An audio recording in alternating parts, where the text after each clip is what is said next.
こんにちは。おはようございます。こんにちは。こんにちは。ホビーウィングさんの方にやってまいりました。はい、よろしくお願いします。で、お名前の方お願いします。秋元と申します。秋元さんね、バギーのチャンピオンだったっけ？そうですね。はい、オフロードを長年やってまして、全日本チャンピオンだよね。はい。アニメとか好きですか？アニメですか？アニメ、そうですね。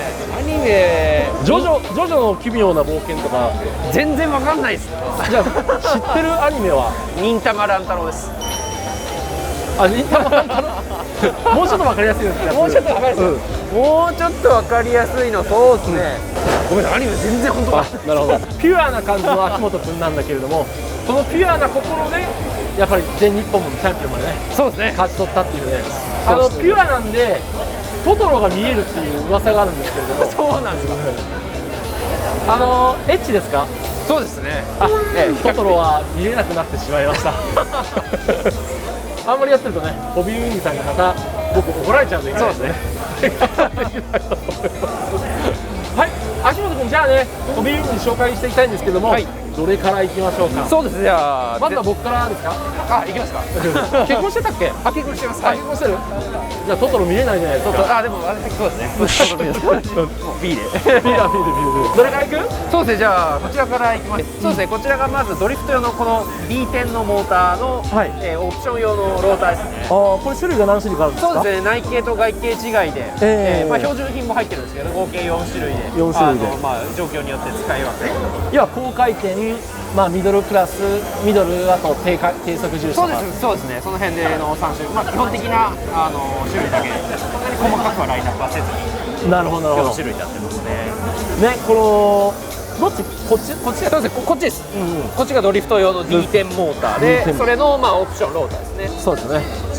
でこちらはオンロードとかオフロード向けのストックモーターになってます。今年の全日本選手権でも3クラスで優勝を見事。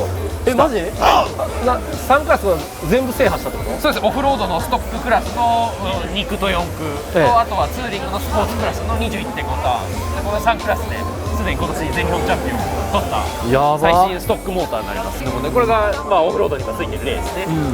これが優勝したマシン？あ、これは違います。これは私のテストカーです。ああ、なるほど。元全日本チャンピオンが持ってるマシン。そうですそうです。はい。いやー、すごいね。これはオフロードの 4WD ですね。じゃあモーターね、本当に最近人気なんでね、もしよかったら皆さんよろしくお願いいたします。色も3色出ております。じゃあ次どこ行きましょう？はい、次は隣のこちら XD10 ですね。XD10。はい、こちらはドリフト向けのアンプで、現在3色ですね、ラインナップしてます。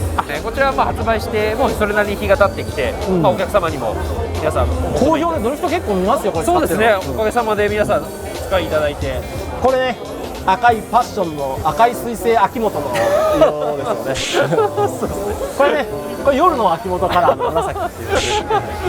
これお腹の色は本当は黒で。あ、そういうことでしたけど。そうですね。こちらが双葉製のテレメトリーアダプターになってまして、もうすぐ日本にも再入荷してくるんですけど、テレメトリーアダプター？そうですね。双葉さん 10PX とテレメトリーをつないで、これ？そうです。プロポの方でモーターの回転数とかバッテリーの電圧とかっていうのがプロポで全部見れるようになる。こんなんあったっけ前？これもともと飛行機用で販売してたんですけど、これが双葉さんの方でプロポをアップデートしていただいて、でこのドリフトのアプリも対応になった。10P だけですね。10P だけ。10PX だけです。はい。うわ、やば。じゃあこれ 10P 買った方が。そうで、これを一回プロポに差し込んで、プロポの方でこのアダプターを読み込ませて、でその後こっちで接続して電源入れると、プロポの画面のテレメトリーの画面に先ほどの電圧とか回転数とかが全部表示されてくる。で、要するにバッテリーの電圧とかが下がってきて、長時間走行されたりとかっていう時に加減の電圧とかをプロポの方で設定しておくと、例えば7.4ボルトでカットっていう風に設定しておいてバイブが鳴るようにプロポの方に設定すると、走ってて 7.4 ボルトになったらプロポがバイブでお知らせしてくれたりとか、そういったことが結構できるようになるので、かなり便利なアイテムですね。はい。でこれがこの XD10 とこっちのオンロードオフロード向けのアンプの方とにも対応している。なるほど。はい。振動で教えてくれるっていうことで、秋元ナイザーってやつだね。そうですね、そうですね。すいません、すいません、ちょっと分かりなかった。すいません。なるほどなるほど、はいこれね本当にドリフトで使ってる人めっちゃいますので。そうですね、こちらかなり今お問い合わせもいただいてまして、うん皆様お待ちいただいている状況です。今入荷待ち。はい、秋元君次。はい、続いてはこちらですね、プログラムボックスと、はいあとは OTA プログラマーやってまして、こちらは有線でアンプにつないで設定変更を行っていただきたいです。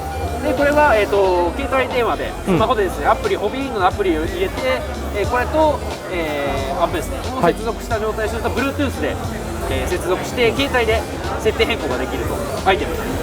Bluetooth いいよね。 Bluetooth 便利ですね。 Wi-Fi だとなかなか難しい時もあるそうんでね。ですね、はい、でこちらもドリフトだとかなり、車につけっぱなしの状態にしていただく方は結構いらっしゃって、なるほどなるほど、便利ですからね。便利ですね。でこれが、無極性キャパシタはいと言われてまして、標準ですとプラスマイナスのあるキャパシタなんですけども、この無極性プラスマイナスの極性がないキャパシタになってますので、もしもの逆接の時の、アンプの方の回路なんで、こちらの発送方針にもつながりますし、あ、逆接した時に瞬間なら助かるってやつ。そうですね、一応アンプの方にも逆接保護回路はついてるんで、基本的には今一瞬バチってぐらいだったら壊れないような設計にはなってるんですけど、万が一のことを予防した時に無極性のキャパシタついてるとなおさらより安全だと、でもこれつけててずっとブスッと差しっぱなしアウトだよね。さすがにそれちょっと厳しいかもしれないですね。なるほど。あとデザインもいいので、万が一これをつけて逆接した場合っていうのはこっちがもし助かってるんであればこれを交換すればまたいけると。そうです、基本的には無極性のキャパシタなのでキャパシタも壊れないですね。これは無極性の。あ、そうなの？そうなんです。ただこっちの標準のプラスマイナスは、タイプが逆接した時には一つだけ破裂しちゃったりとか。で逆接してみんな変えますよね。そうですね、そうでですね。なんですけどこれ無極性なので、これ単純にもうプラスマイナス存在しないキャパシタなんです。このキャパシタが壊れるっていうのはあんまり正直現状であんまり聞いたことがない早く言ってよ。知らなかったよ。なんで、安全策としてもつけていただくことをそうですね。お勧めしてますね。つけると安全です、ね。安全、絶対ではないので、もしか何があるかはちょっと見えない部分なんですけど、ちょっと危ないことにチャレンジする前につけてね。そうですね。私も愛用してます。なるほどなるほど、わかりました。次行きましょう。はい、次はこちらですね、G2S ブラックというアップと G2S ブラック、はい、G2S エリートですね。こちらが最新の、最上級向けですね。オンロードとかオフロードですとか、レース志向の方が主に使っていただくアンプになってまして、容量も160アンペア、ドリフト用100アンペアなんですけど、容量も大きいと。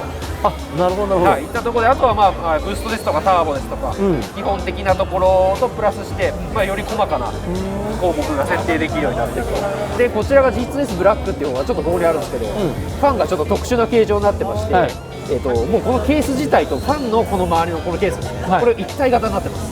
なんでこちらだとファンがこのプラスチックタイプで取れるようになってるんですけど、これはもうファンのこのケース自体が取れないタイプで、ファンが、単体になってると。で、ケース自体も、しっかりしてアルミでっていうところと、あと、アンプのヒートシンクにネジで、直止めするんですよ、っていったところでも、歪みですとか、そういったところもなくて、衝撃とかにもかなり強い、そして冷却効率も上がっているので、これはもうホーピーウィングの方での特許を取ってる、本当、はい、最新のファンシステムなんで、もう正直私も全然壊したことないぐらいオフロードでバンバン走っても、普通ドリフトでもそうなんだけど、ファンってやっぱり1000円前後ぐらいのものがあって、そうですね。でなんだかんだ言って消耗品があって、運がよし悪しあるんだけども壊れちゃうとかね、あるんだけど、そうですね。こちらはかなり頑丈で、これかなり丈夫いやつらしいですね。丈夫ですね。これもしファンが壊れたらファンだけ交換できるんですね。できます。ファンだけ交換できますし、単品でも販売してます。アルミのケースでね、中変えれないやつやるとちょっとない。そうなんです。これは変えられるタイプです。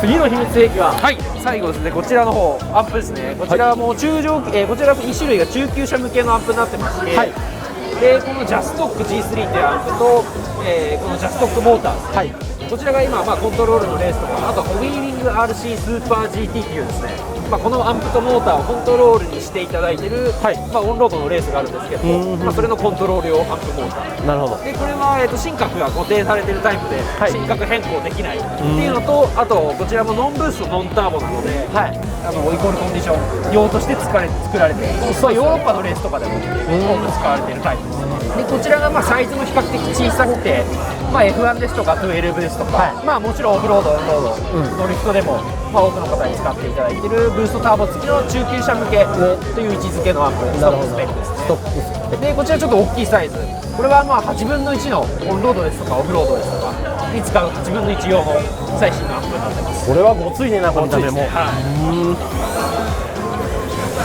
なるほどなるほど。で最後こちらが一番初心者向けの、アンプになるんですけども、まあ、これが一番、人気のブラシ用モーター用ですね。タミヤコネクターとギボシコネクターもこれよく見ます。そうですね、本当皆さんもお使いいただいてますし、でそれとあとはまあこれがもう一個上位機種のブラシ用のキックランクローラーという、まあ、クローラーっていうネーミングなんですけども、まあ、設定変更このプログラムボックスすることで、まあ、オンロードでもオフロードでもお使いいただけると。ただこのアンプ自体がこのプログラムボックスもセットになってますので、本当、はい、初心者の方も、まあ、これからステップアップされたいっていうお客様も、まあこれ買ってステップアップして、じゃあこれ買うとこれがついてくる。そうですね、そうですね。なのでちょうどステップアップとしては、まあいい機種になってます。なるほど。でこれがさらに、まあこれはブラシレスモーター用なんですけど、まあこれもこのプログラムボックスで変えられますし、まあさらにこれからじゃあ今度ブラシレスに調整してみようっていう時に、まあこのジャストックモーターとこれ出したりとか、っていうところを使って、まあプログラムボックスもこのまま持ちの状態のままこれでプログラム変更できると。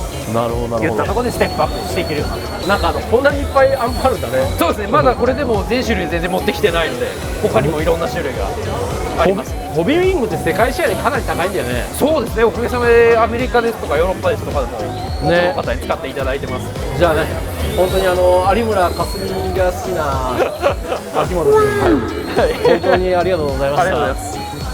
僕のくだらないツッコミに付き合っていただいて本当にありがとうございます。いつもありがとうございます。